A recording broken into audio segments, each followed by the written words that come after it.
Jom camping di Malim Gunung Campsite, Insilau, Kundasang. Sepanjang perjalanan ke campsite ini, kamu akan dibelanja dengan view yang begitu cantik sekali.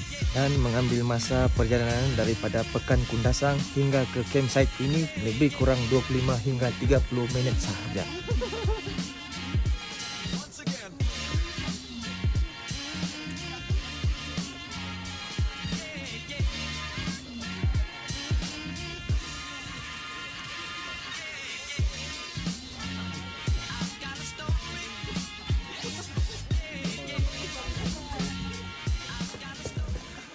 Oke, ini kali kami camping di Malim Campsite, yaitu terletak di Kundasang.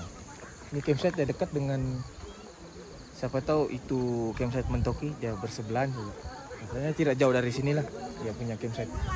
Dan dia punya view betul-betul dekat dengan gunung juga. Kami datang sini bukan booking, tapi kami cuma walk-in saja. Nasib ada ruang lagi lah untuk camping. Ini dia kami punya kemah. 1, 2, 3 dan last tu kami punya fly seat. Malim Campsite ni kalau kamu dari Pekan Kundasang pergi sini dia lebih kurang 20 hingga 25 minit, bergantung dengan kelajuan kamu bawa kereta lah. Dia tidak berapa jauh juga.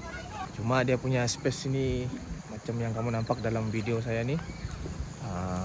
Dia ada terhad lah. Lagi-lagi kalau kamu pasang tu fly seat, dia makan space sedikit.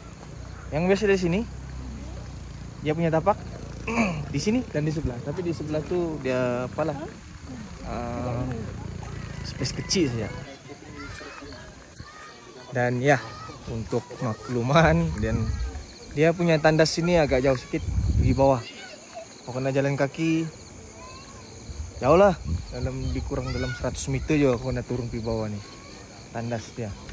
Itu saja masalah yang di sini nih. Dan dia macam tiada singki ya. Saya rasa sebelah sana mungkin ada singki. Dan untuk sebelah sana pula dia ada singki lah. Kalau yang di bagian sini ini saya macam tidak nampak lah dia punya singki. Tapi tandas dia ada jauh sedikit lah. Masing-masing dengan kamera dia bergambar. Mantap. Anjing. Wah, ini namanya makanan seblak.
kamu tengok dia punya campsite sini.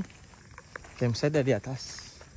So kamu kena turun bawah nih jalan kaki, dan ini dia punya tandas.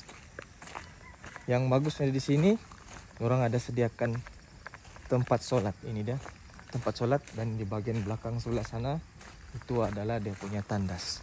Jadi kita pergi ujung untuk pergi tandas.